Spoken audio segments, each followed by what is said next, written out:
What's up, Internet? This is Linzer22, and the Nintendo Direct on March 8th, 2018 just passed. And let's talk about it, and I will give my impressions. So they started off with some little bit of news for the 3DS. There's just a few games like Captain Toad, Detective Pikachu, Mario and Luigi, Bowser's Inside Story, I believe, and a few others. And there was nothing incredible about the 3DS, but that's fine. That system's long in the tooth anyways. But I will say the trailer for that game, I believe it's called Dylan's Dead Heat Breakers. It's actually caught my attention. When that game first came out for the eShop, it looked like a small little game that didn't, it looked fine. To be fair, I never played it, so I can't really say. But after seeing that trailer, it looks like a much bigger budget game than it was before. But I will say one thing, the name of it is not really helping it. Another game in the 3DS I felt should be mentioned is Detective Pikachu. I've actually not seen a single trailer since the Japanese reveal of it, and it actually looks pretty funny, and actually I'm a little more interested than before. And who knows? Maybe I'll try just because of that movie that they're supposed to be releasing. I have no idea what year, but it's supposed to be released soon, I guess. Not soon, but soonish. And then let's get out of the 3DS and jump straight into the Switch, where they announced port after port, and it seems like some people have problems with that. I personally don't. These are games that I did not play just because I don't really have time to play, every game. That South Park game, I could technically get that for the Xbox One, but it looks like it's an RPG, and honestly, if it's an RPG, I'd rather have that on my handheld.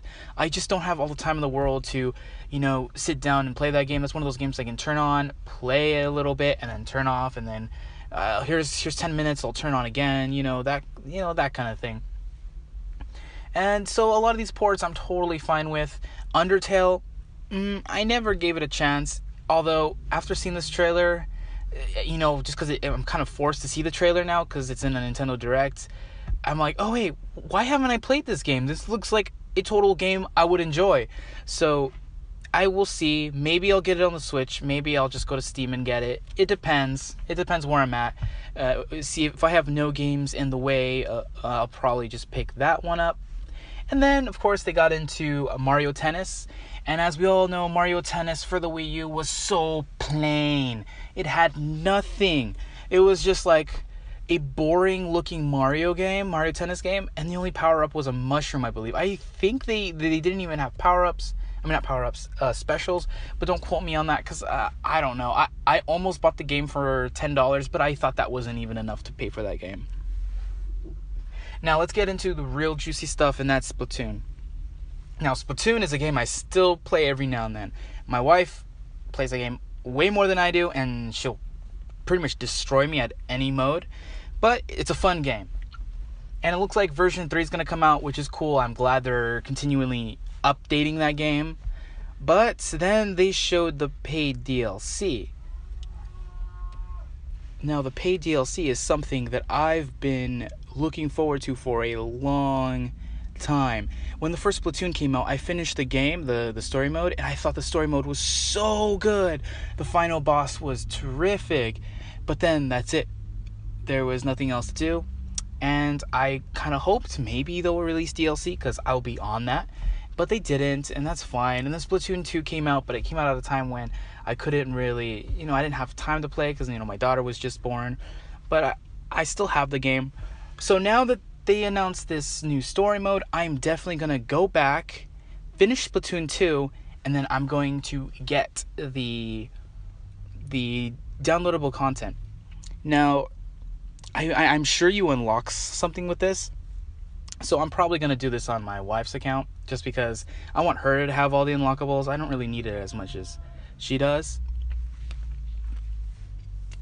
But yeah. And then, of course, it came to the final announcement.